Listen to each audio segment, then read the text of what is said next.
አንዳንድ ሰው እስቲ ይሄንን ቪዲዮ አይተን እንመለስ ብሎ ቪዲዮ ካሳየ በኋላ ቪዲዮን አጥፍቶ የራሱን ሐሳብ እንዴት ሊገልጽ ይችላል? እንዴት እንደሆነ አብረን እንይ።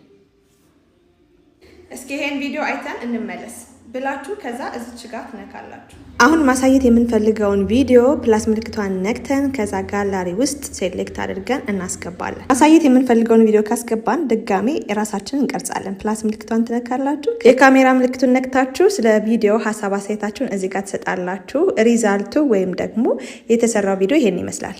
እስኪ ይሄን ቪዲዮ አይተን እንመለስ።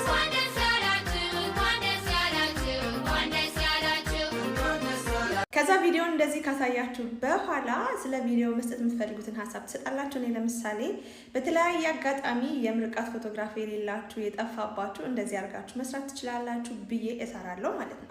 እና ቪዲዮ ይሄንን ይመስላል። ትፈጥኛለሽ የምትሉኝ ሰዎች ተረዱኝ። ደግማችሁ ማየት ነው ከእናንተ የሚጠበቀው። በጣም ግልጽ ነው፣ በጣም ቀላል ነው። እንደዚህ እያደረጋችሁ መስራት ትችላላችሁ። አብራችሁኝ ስለነበራችሁ አመሰግናለሁ።